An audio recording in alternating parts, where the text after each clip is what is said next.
I spoke about it for years and didn't do anything. And eventually, when you do it, it starts snowballing quickly, and it's the best thing that you've ever done. I have a saying, lads: you have to have lived with regret to live a life of no regrets. My personal saying, and it just means that you can change things. And if you've not had that experience of regret and that feeling of regret, then you won't really know, will you? And you'll move forward. But you can act on it. And all I'm saying is, don't regret. If you really want to go and do mid to high end or change your business, now is the time to do it. Just do it.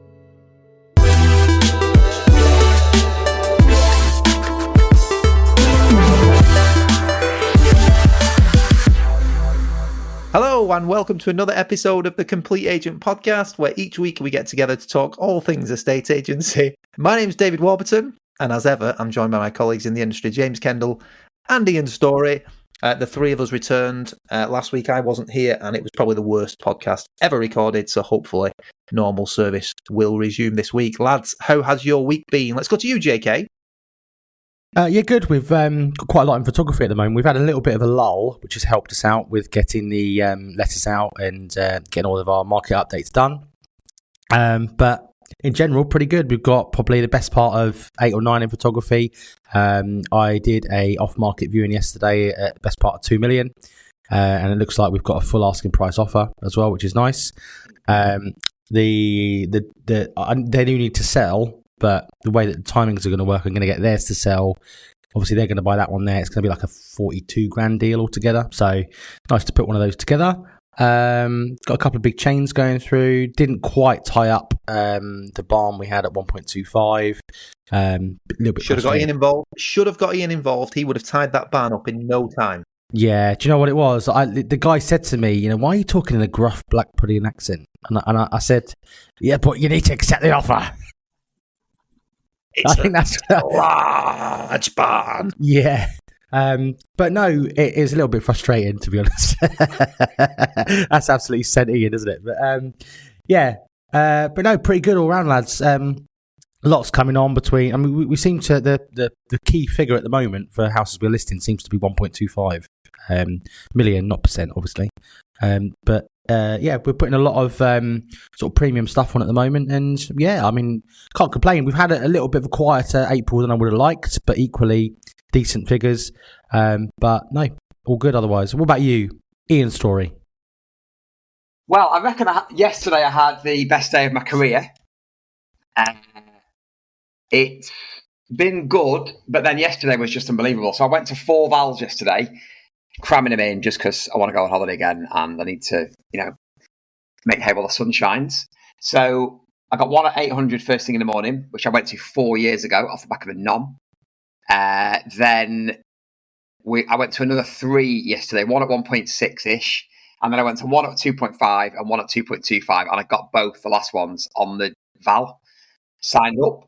So they're both absolute belters, both 2%. Superb, absolutely superb result. Took one of them off an agent who you'll have heard of that rhymes with Bavels. No, I heard of those.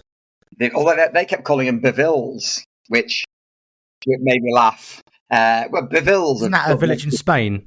Yeah, Bavils have done that and this and that. So no good. That was brilliant. And then a couple of other good listings for earlier in the week. They want this one that we've got at 1.35. We said we'd go out to theirs. I went and got it on the val at a mill. So that'd be a great little hookup. And then Phil's also put on a couple of nice ones, gold dust properties, 600-700. And we've agreed a few sales as well. I'm not sure if I told you, James, but I've got a £3.5 million house. No, you haven't, mate. You hadn't mentioned it. How's that going for you? Got that. Well, I've actually now got 6 viewings booked on it already. Oh, mate, that's wicked. Which is, I can't believe it really. And it went on the market last Friday. And I'm going to do a block booking. I'm going to do all the viewings on this one. Yeah. Any tasty houses to settle or? No, most of them are cash. Oh. I mean, that's ideal really, isn't it? Well, it is ideal, yeah, really. So obviously the seller's over the moon. So that's gone down really well. And we've got a couple of other nice bits launching. So, overall, sun is shining. I think things are really good. We're not short on vals. There's no shortage of buyers. I think the market is great, mate. No negatives at all from me. Yeah, do you know what, our biggest issue at the moment is getting them on the market. We've got so much in photography. Yeah.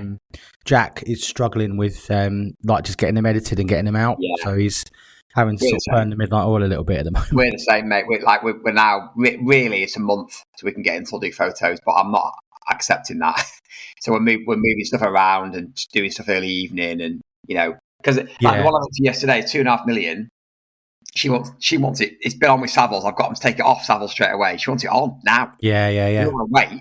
No. So I'm like, we'll do the twilights. We'll try and do a bit of off market, sort of doing what you can. But it is tricky. And it's tricky when you do it to the level we do it, isn't it? Yeah.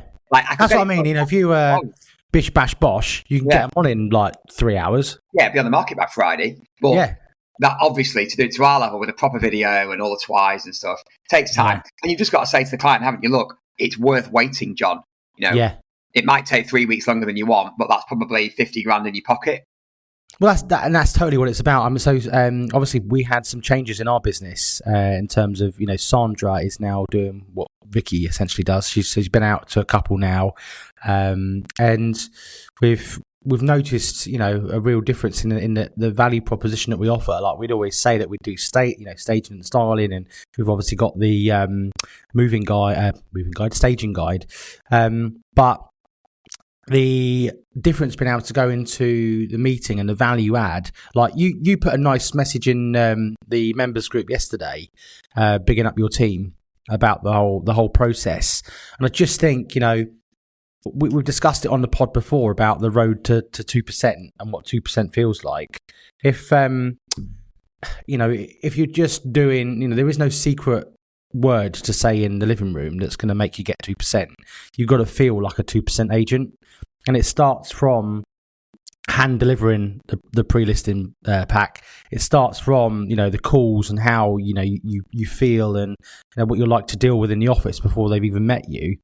But then equally, after they've agreed to do business with you, your home stylist turning up, meeting the people, making recommendations, filling in the back of the staging guide with some bespoke notes, having a bit of a meeting with the client, and then on the shoot day, like today, I had a shoot yesterday, and there's me, Sandra, Jack, and Becca, all going at the house, some at the same time, all together. But the client experiences. We haven't even done a viewing yet, but they're going, what?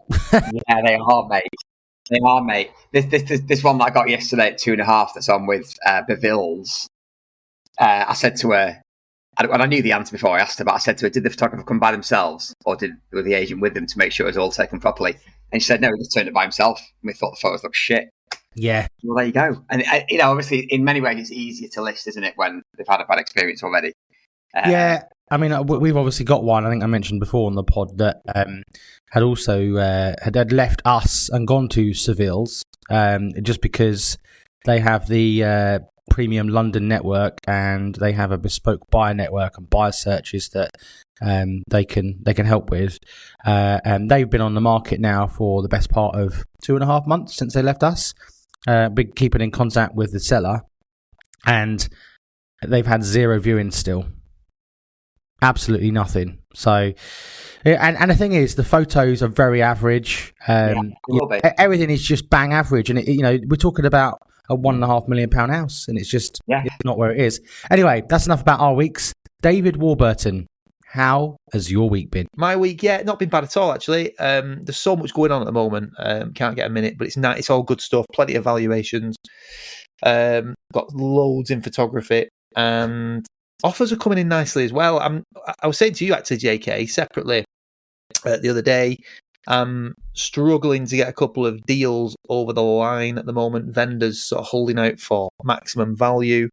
But overall, it's good that there's activity. I actually got an offer this week on our £2.5 million property at 2 million. So it's a start, so heading in the right direction. Just $500,000 short. Yeah, exactly. It's a lot of money. But what's $500,000 between friends, eh? Yeah, it's a lot of money, but it's going in the right direction. So it's good to get those offers, and it just shows that there are people out there still willing to do deals. Ian, you've been saying it for weeks.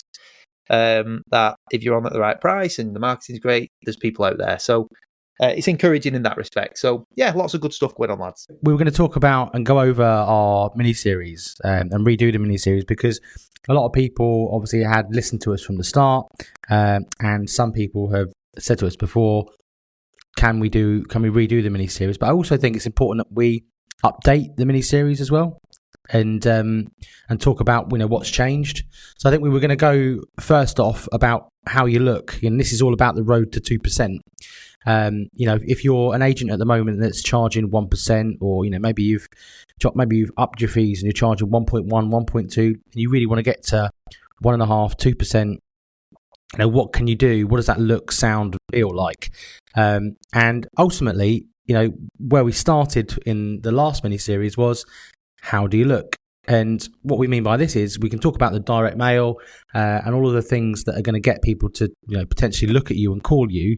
But if you don't look right, then people aren't going to instruct you. Like, for example, think of yourself as an owner of a £250,000 Ferrari. Would you then rock up to the backstreet garage with your Ferrari? You wouldn't do it. So if you presented like a garage that selectively deals with hypercars and high value supercars, then you're more likely to drive in and give them a chance. So just to put in context, and obviously it's the same with properties. We've helped a lot of people in the past before where they're selling the sort of lower end of the market, or landlord properties, etc. And then you send direct mail, people check you out, and if you don't look like you're selling what they're going to be selling, it's unlikely that they're going to give you a call. So the options are, do you brand stretch? Do you brand split? That's probably another podcast, but I think it's definitely relevant in this episode. I've decided since our last mini-series a year ago that I'm brand stretching now, because we're already well established in the premium end of the market, and we are currently going through a rebrand. However, if you are one of the agents listening to this that maybe, when we've all been there, by the way, we've all started selling homes at £999 fixed fees, the 2-bed terraces, the flat above the chippy, so to speak. We've been there, and, you have to do the volume, and it's not really, in my opinion, having done both, it's not a great business to be in terms of for enjoyment. I didn't personally get a lot of satisfaction out of it. You can make a business out of it and you can make a living out of it. But if you want to get into the premium end of the market, then you have really got to change everything up, and you have got to take a long, hard look at yourself and think, right, what do I need to change and how do I need to look, lads? I'm going to add a slight caveat to the lower end of the market, because I do actually think it can be very enjoyable. It's how you take it on. Like, so obviously, without going into our background too much, because there's a podcast all about that and stuff, and I'm sure people do know, but having started at the lower end of the market in corporate and stuff like that, your hands are tied, aren't they? You can only do a certain level of marketing, because, I used to work for one of the biggest brands in the country, or certainly were at the time, and they had 350 offices. So if you wanted to, like, if that was like now, and you said, right, I want to start doing video on every single house to the standard that we do it at now, they have to roll it out 350 times on multiple instructions. So the level of investment that they have to put in is enormous. And this is where I feel that smaller independents, self-employed agents have got a massive advantage over the big corporates now. It's gone full circle, because when you used to be a corporate, you'll remember this, JK, from your Countrywide days, you used to use your multi-office setup as a massive selling point. Yeah. I've got 10 offices in your area. Well, Joe Bloggs down the road, who's an independent, hasn't got the budget to multiple marketing to multiple branches, whereas I have. Now, it's almost like, well, it's all about me. I'm going to do an amazing job on camera. I'm going to do an amazing job of the photos. You're going to get me throughout this transaction and my amazing team. People want that over getting lost in a corporate. Like, I'll often say about some of my competitors, have a look at the stock list. See how many houses they're representing right now. And if it's certainly one of the big boys, they could be taking on 25, 30 houses a month. And I'm saying, how much attention are you going to get from these people, honestly? Are they going to be in touch with you regularly? Are you going to be in a WhatsApp group with the entire team? And are you going to get that care and attention that your house needs? So I think you can use that to your advantage. But the caveat that I was just putting in is that you get out of it what you do put in. So obviously, we don't exclusively sell £2.5-3 million homes. They're not all massive houses, and it's certainly not super prime or anything like that. But I always say to my clients, it doesn't matter to me if I'm selling a 2-bedroom terrace or a 6-bed barn conversion. The principle is the same. I've got to maximise the value of your biggest tax-free asset. It doesn't matter what end of the market you're at. You deserve to get the very, very best marketing to give you the very best chance of getting the best price for that house. So I think it comes down to what you want to attract. And I know that you've just briefly mentioned that, I think, when I got cut off. But you've got to look like what you want to attract. And Ian, you're a big advocate of this because you're a brand stretch guy. You've talked about this sort of ex-council property that you've recently sold as a bit of a favour to someone, but it's a £350,000 ex-council house. You treated that like a 6-bed, £2.5 million barn conversion. It got professional photography. It had a twilight shoot. It had a video. It most probably had a brochure. It got the full works because your pride. You want it to go on your website looking like everything else, but B, you've got a responsibility to that client to achieve the best possible result. And I think you said on the pod last week or the week before, you get as much enjoyment out of that as you would do at a £2.5 million listing, because you put it on and it gets 10 viewings, it's sold in a week, and it's a 2% fee. It's not to be sniffed at, and you're demonstrating your value. The problem for most people at the bottom end of the market is they will go into a smaller home, a 3-bed semi, with the mindset of, right, well, I'm going to be competing against 3 other agents who are all going to undercut me on fee. Yeah. And they make it about that rather than about what they can do for the client and how they are going to showcase that property. So my opinion is it doesn't matter what you're doing, whether you're representing lower end, mid end, and you really enjoy that side of it.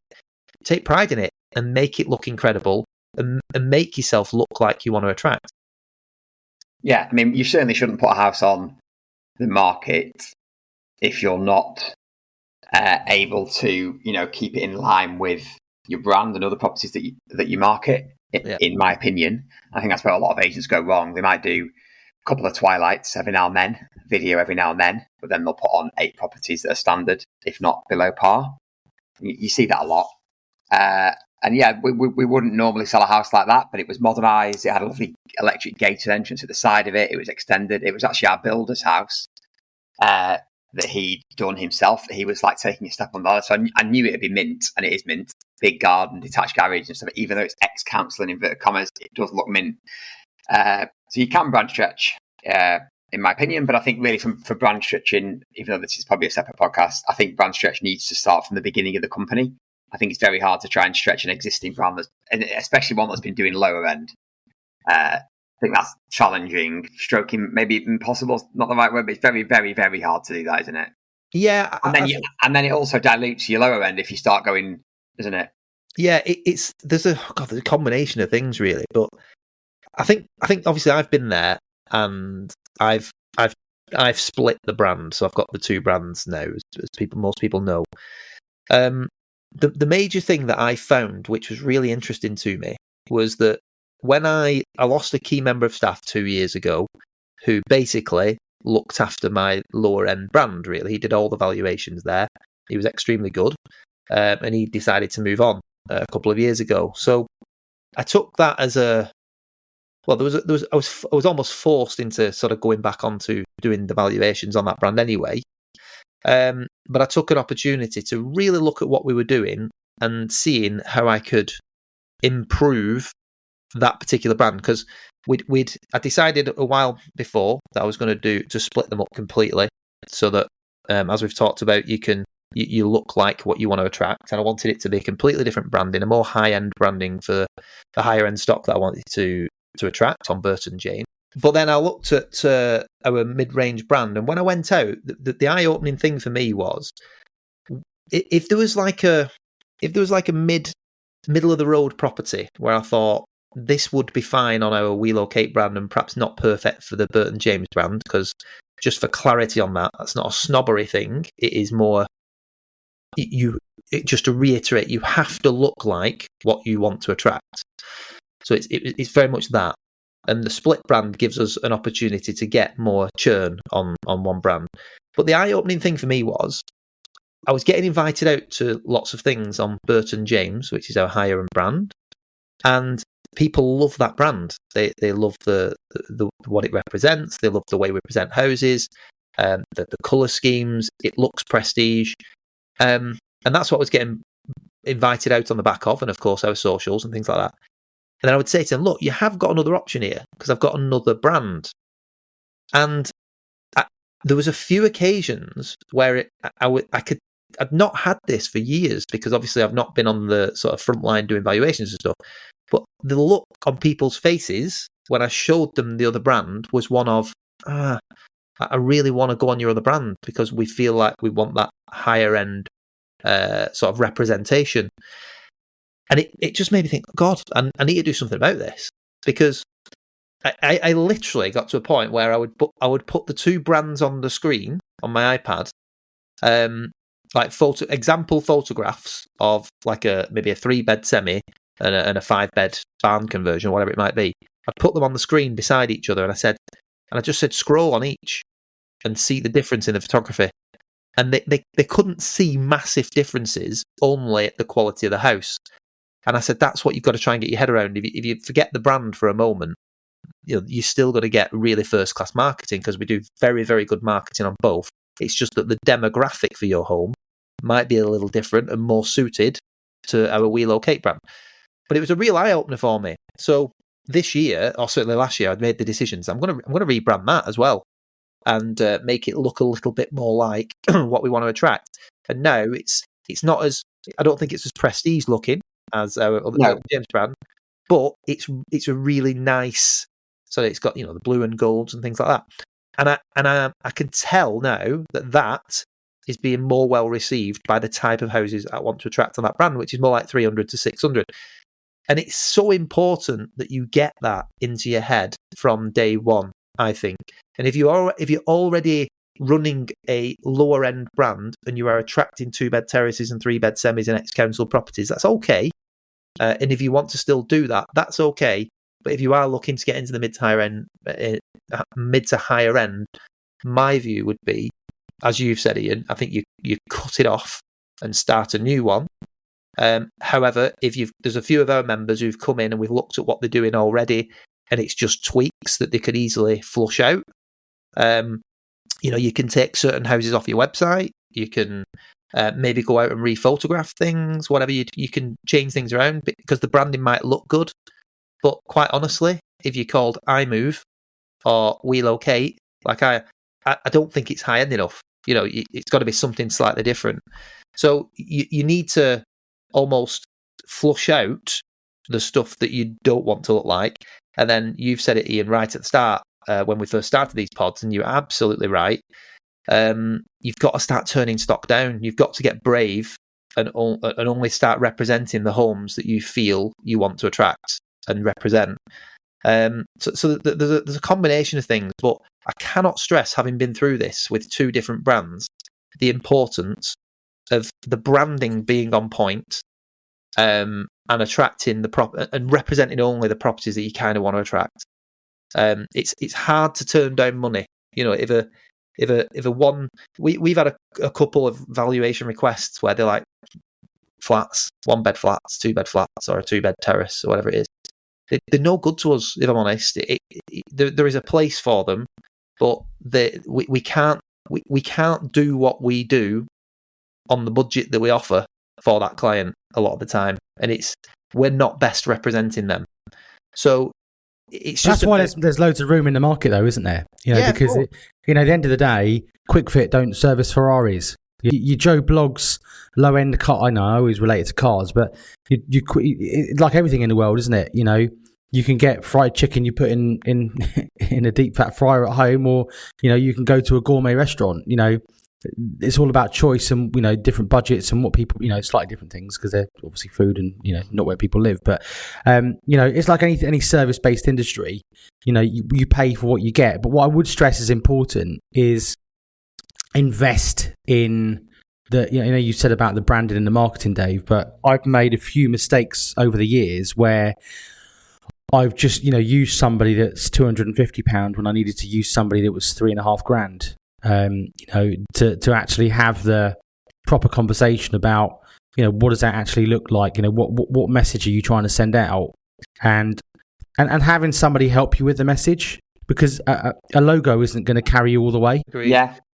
We changed our brand early on in the day, so we were called Storey Estates. I actually found the first photograph of me and Al to buy our first soul board, and it looks cheap. It's like a limey green and an orange, and it was like big lettering, Storey Estates. I don't think it was that bad though. It wasn't. It wasn't that bad at all. I mean, look, the board now, you've finessed it now. Of course you have. Yeah, so we dropped it. We tweaked it. What's that? There's nothing wrong with the board. It was the two people stood under it. Yeah, that's it. Yeah, it made it look low end. I had one of the ones I went to yesterday. It was a nice 1.6 million house. They were very sort of well-to-do older couple.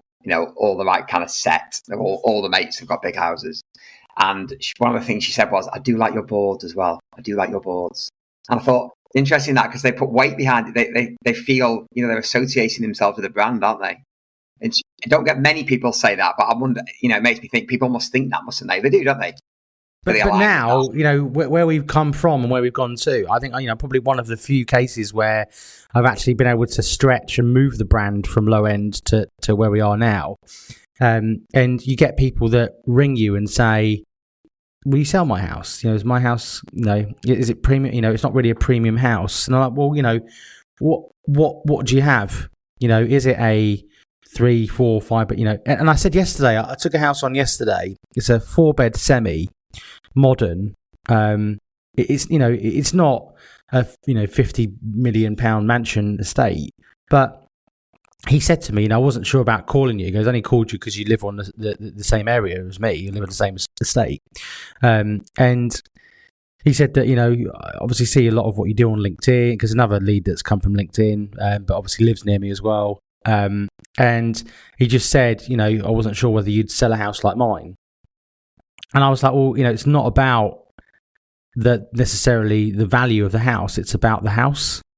And I would rather have, like, his house is 400 and it's really nice inside. Like, they've taken care of it. They've spent money on it. It's decorated really nicely. And it's going to look mint. You talk about the gold dust.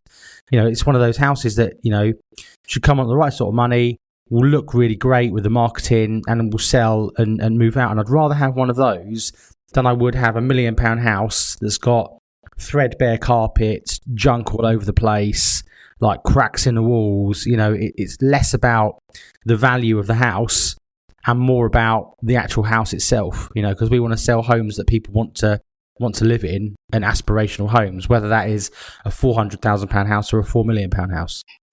One thing that we bang on all the time about to the team, and they carry it through now as well, is absolute unbelievable attention to detail on any bit of marketing that goes out. So every single photograph of every single room needs to be as perfect as possible. Before now, I've sent a photograph off to an editor because the cushion wasn't straight, or I've gone back and reshot a room because the parasol wasn't up in the garden, even though you could only see it in the distance. Or I've asked the photographer to re-edit a photograph because I can see the neighbour's bin. Unbelievable attention to detail across every single thing you put on the market makes a massive difference, and people really, really notice it, and it can really, really help you to shine above everything, above your competition. But you're dealing with people at that level, though, that do that for a living. They are you in whatever industry they're in. Field. That could be in a lot of clients that I've had have been, obviously business owners, entrepreneurs, but a lot of my clients seem to have a lot of synergies. Some of them work in finance, obviously own their own bit, or hold high level FD positions in different companies. That I've sold a house for an MD of a global company that is well known within the car community, and I won the business over Seville and other large agents because the attention to detail, the data, going through the whole process, and having a stylist that's going to come back, they can't offer that. They can say, we've got a nationwide network and a London office. Well, have you heard of Rightmove and the internet? So have we. And I also use the TCA network as well. And I say, well, look, we've got, and I quite often I'll get websites up of, other members locally and obviously you guys. And I'll say, look, we've got you covered, from sort of Chelsea, London way, all the way up to Cheshire, Manchester way. We've got some, in the northeast of the country as well. So, we can put your house in front of, high-end premium agents that are working with buyers off market as well. And it just, it's not necessarily what you say and what you can do. It's how you articulate it to the client. And it's you can't just clinically present your marketing plan, can you? Like you've got to have a bit of hustle in you as well. And a bit of whatever the word is. One of the ones I was sat at yesterday, which was 2.5 mil, the last one I went to, at the end of the conversation, they said, well, we're going to have a think about it and come back to you. And I thought, no, you are not. I said, do you really need to think about it, John? Or should we just get moving with it now? And he actually said, oh, wow, you're keen. I said, yeah, I am. And I really think we should get things moving for you. Obviously, I wouldn't always do that if it hadn't gone so well. But all the way through, she was giving me so many clues about how much she loved everything. And it was one of these ones where you got there and they go, oh, I feel like I know you already, all these videos I've seen of you online and stuff. And I think, yes, you need to be able to present what you're doing, but you also need to have a bit of, what's the word? You got to ask the question. And I think that's probably one of the things we'll cover on when we redo maybe the valuation part of the mini-series. But you've got to ask for the business. The amount of people that are scared of asking for the business. Like, what are you scared of? No? Well, is it no now or is it no later? That's scared of. We'd had a conversation with somebody recently, and they said, "Oh, we'd lost out because of fee." And if it's an issue in the living room, so if you say to somebody, do you want to move? Is this something you want to move forward with? And they'll either say yes or no.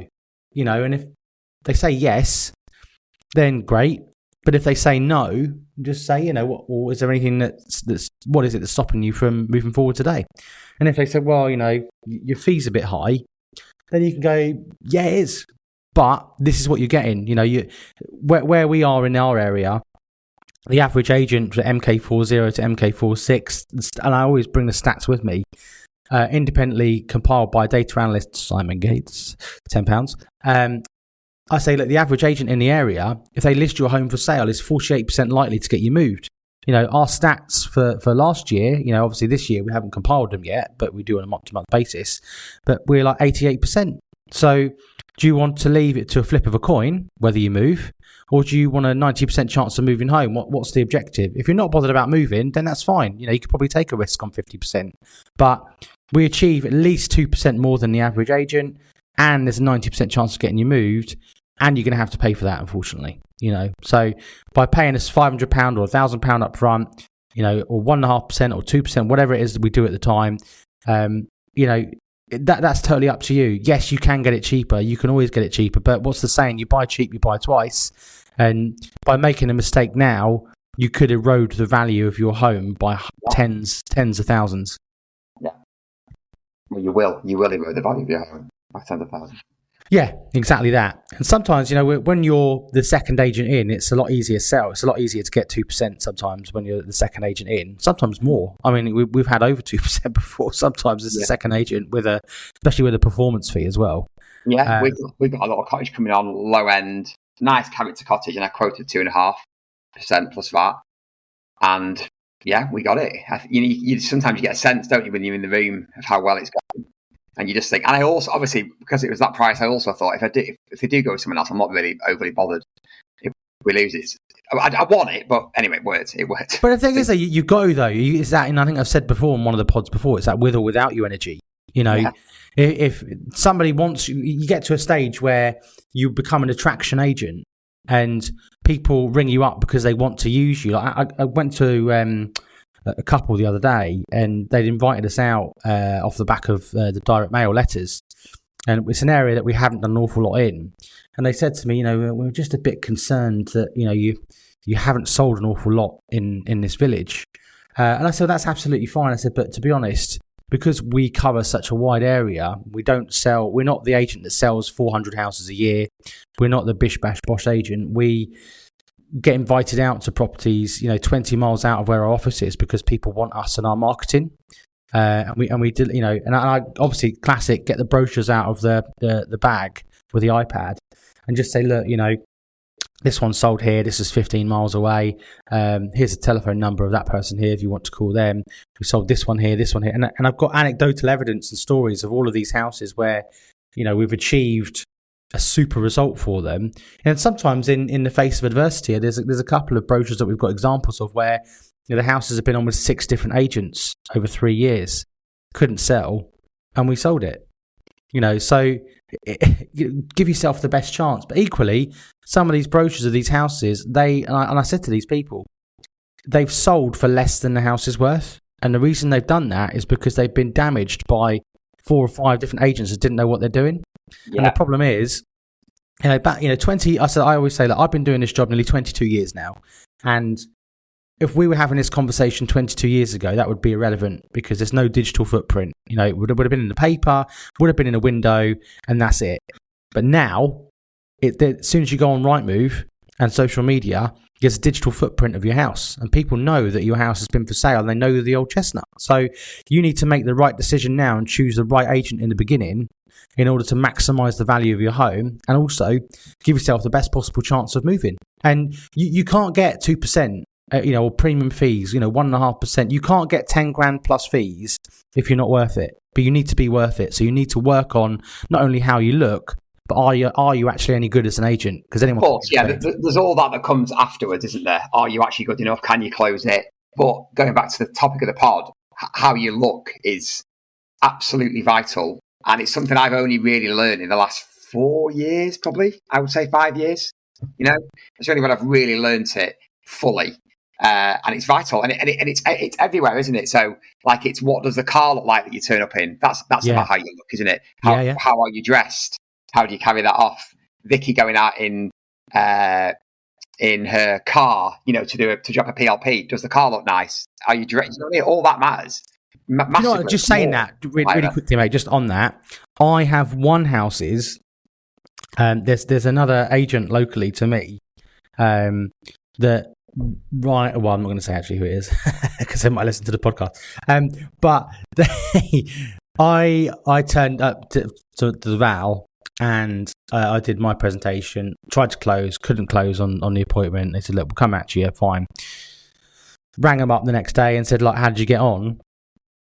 And they ended up coming back to me and saying, "Look, we want to go with you. We had the other agent round, and basically." They said, look, we really liked you. We really liked them because they were quite a good agent, but they turned up in an old banger, whereas you turned up in a nice car. And we just thought, without trying to judge someone too much, it just doesn't, it doesn't carry off a great impression. And I just think there's, if I turned up in a Ferrari convertible on the drive and started revving it, yes, you can go too bad the other way, but if you turn up, like you say, turn up in the nice car and how you present it, how you carry it off, there's people out there that still wear 3-piece suits, and good luck to them. But today, I'm wearing a black pair of chinos, black smart black trainers, a black t-shirt, and I wear a jacket. And I don't feel like I look like an estate agent, if that makes sense. I don't look like the classic. I think that's really important. I mean, obviously talking about how your agency looks, your branding, and the stuff that you attract. It always baffled me, again, when you're working in corporate and you turn up in a 3-piece suit rather, and you walk sit down in someone's living room and they're in shorts and t-shirt on a hot summer's day. Part of this is helping people feel comfortable. Obviously, you're going there to give them advice on their biggest tax-free asset, and it's an important meeting, but they also need to feel comfortable. It's an emotional journey. You're not always sure what the circumstances will be. And I always used to think that it was much too formal. I suppose it's periods of time, isn't it? It's like you used to go to a nightclub and you had to wear pinstripe pants and a big baggy shirt. Probably showing my age. When was that? Back in the 70s? I don't remember doing that. I don't think I ever wore that, mate. When I first started going out, let me tell you, I had to have pinstripe pants and a Phoenix Nights nightclub, yeah. I had every colour of Ben Sherman's shirt there was. One thing that I think needs mentioning when we talk about how we look is social media. Social media, yeah. So what are you posting on social media? We encourage the team to post themselves on social media, like personal to a degree, bits and pieces, like where they're going for a meal or if they're going for a walk or that sort of thing. Yeah. So are you aligning yourself with the right other companies on social media? So what are you sharing? I'm really careful of what I share personally and on the stories page. How does it look? What you're putting out. We've recently started doing, probably a year now, interactive reels, which I know that we've got the idea from you, JK, and they go down extremely well. They're more fun, but they're still well done. They're still well edited and well put together. So how do you look on social media is also a massive thing. And the amount of agents 100%. I see all around the place, really, the things they share, I think, what are you doing, mate, on your personal page, sharing the stuff they're sharing? Jokey, stuff that can maybe be a bit offensive to some people. I think what are you doing? Because your public persona is so important, isn't it? It directly relates back to your company. Well, I only use social media on my account, for Facebook as business. Everything on there is business. It's very safe. Don't get me wrong. I'm not afraid to have an opinion. That's one thing that obviously Dave preaches a lot as well. But so you've got to be able to interact and have a have a thought maybe, and show that you've got personality, because obviously your tribe will be drawn to you. But equally, what are you putting out on social media? Like some of the content that is available, if you're trying to get into the premium end of the market, because there's a good chance your clients will be on Facebook. The demographic, there's a good chance they'll be on Facebook. And if, like you said, Ian, if you're sharing, Brexit jokes and EDL memes, I mean, not that anyone's doing that, but I mean that's taking it to the extreme. But if you're sharing those sort of lewd kind of crude jokes, and random stuff like that, it's just, it's not a good look, is it? Especially if people are checking you out. But also, it's really important just on socials to have a good LinkedIn presence as well, because if you're entering the premium market, you need to have a presence on LinkedIn. People need to be, because I get so much business off LinkedIn. Honestly, I can't, I may not get 50,000 likes on a post, but if I put something up on LinkedIn, I put a development plot I've got coming on. It's no good for developers. It's more of a self-build kind of thing. But I put it up on LinkedIn and Instagram, and I had 10 inquiries, I think, within about 2 hours, just off the back of LinkedIn and Instagram. And these are the kind of things, and how it's presented, I think, is important as well, and how it looks. If you can't. There's a lot of, what I want to say, it almost feels like sometimes some of the socials that I see from agents, certainly in the lower end, feels a little bit. Do you remember the word art that you used to get on Microsoft Word back in the day? Like the old school, just looks really crap. Of course it did, yeah. I just feel like, if I had a high-end home, no part of me would go, I want my house to look like that. It looks like the Thurston's Fun Fair or something like that is coming to town. Yeah. The circus is coming to town. It's just not good at all. So I think we've covered quite a lot off. I think in summary, should we just sort of summarize and recap? How do you look? Hopefully there's been some good value in this episode. Yeah, look, I think if you're serious about breaking into the high end and you feel like you're not 100% sure how to do it, obviously you can reach out and we can guide. But I think as a starting point, you've just got to be honest with yourself. Have a look at your brand. How does it look?